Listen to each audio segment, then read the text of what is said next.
Hello Canine Evolutions. If you have my video course From Tyrant to Teacher, Foundation of Animal Behavior, you know that I teach all of my students not to focus on obedience first, but rather on engagement with the handler, with the goal to create a calm, focused, but assertive mind state and prepare my dog's mind for learning. However, in general, people that have a dog that is highly reactive to other dogs or highly reactive to people or suffer from aggression issues, anxiety issues, or is constantly wound up, all these people want to fix this issue the wrong way. They are hyper fixated on obedience because he's so explosive or reactive. They think that intense obedience training is going to put a cap on all of that behavior. They believe that with correcting this behavior, all these behavioral issues will go away. A hard yell or a hard correction on the leash will fix this, they think. All they do, however, is fixate on making the dog obey to them and subdue the external displayed behavior. The biggest issue with this is that they forget the most important part, and that is the mind state the dog is in. Even though many people are convinced they know what their dog is thinking, little is actually known about what is really going on in our dog's head. This is probably surprising to most people because of the experimental psychologically tests conducted and who had its birth at Pavlov and his salivating dog.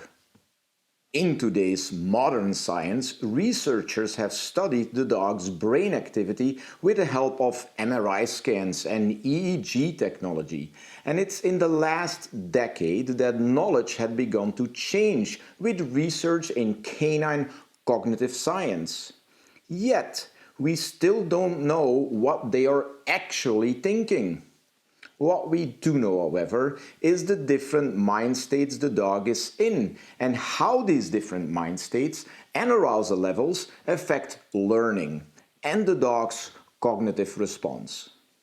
Most people have an understanding of the meaning of fight or flight response. It's a state of mind in where the animal is focused on survival. It's an innate response, say a biological unconscious impulse that triggers self-preservation. The innate drive of self-preservation is to protect oneself. In this drive, the dog has two options. In flight, the animal will choose to run away and protect himself, and in fight, the dog will choose to engage and fight to protect himself. Genetic predispositions and breed-specific genetics will play an important role on the choice the animal will make.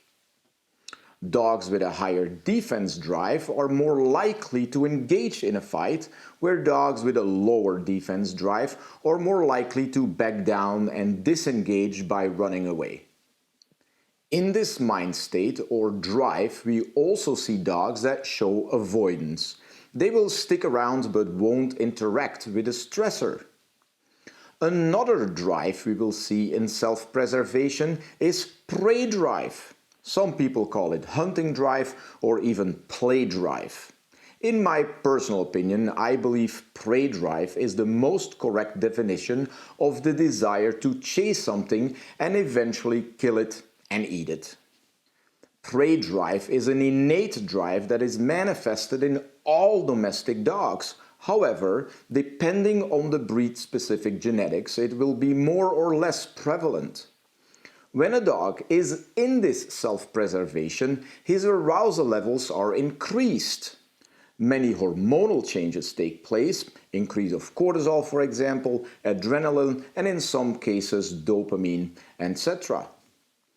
Important to understand is that when a dog is in self-preservation drive, he is also very sensitive to the energy around him and the mind state of the rest of the pack members.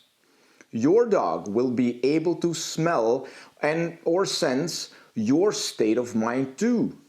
When your reactive dog is triggered by another dog, for example, and the other dog is a stimulus, and your dog displays aggressive behavior and you get a bit nervous, your dog will pick up on that change.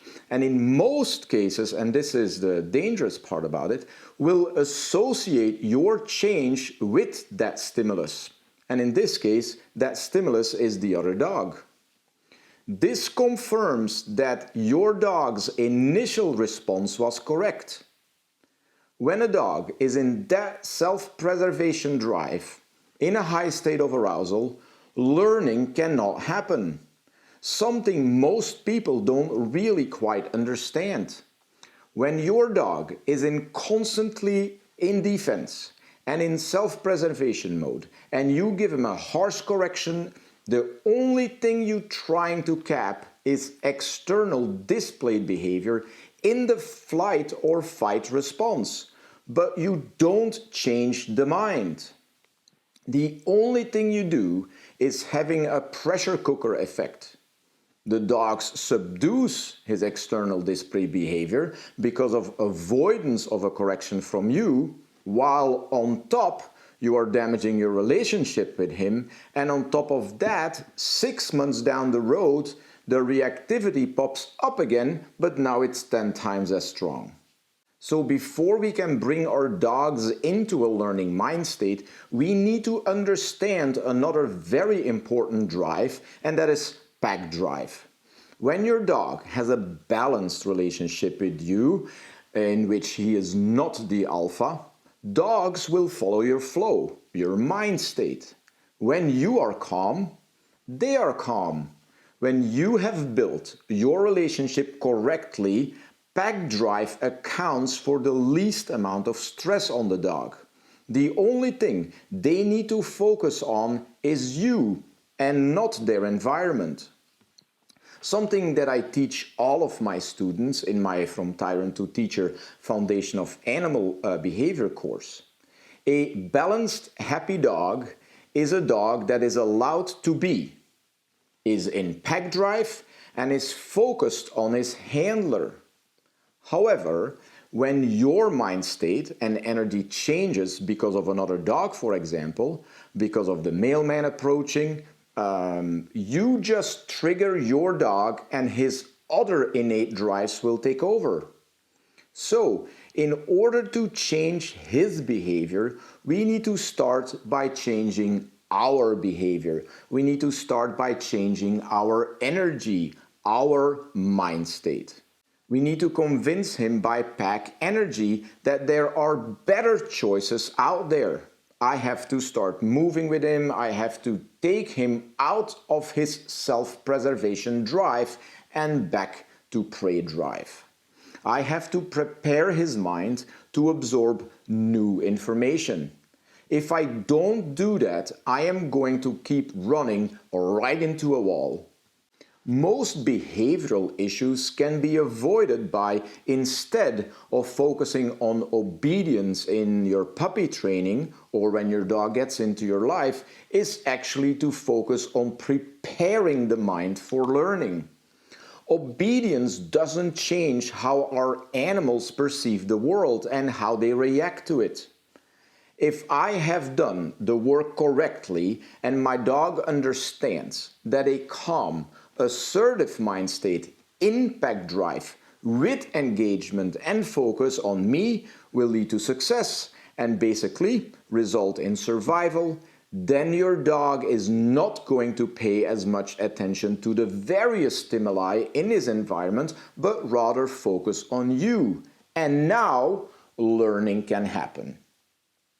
Now, teaching him behaviors, like the behaviors we like to see in obedience, will actually go very swift and easy. We will be able to make fast progress. He will be able to absorb all that information that I'm giving to him very, very quickly. Well, if you enjoyed this video and if you want to understand more about how our dogs learn, make sure you subscribe.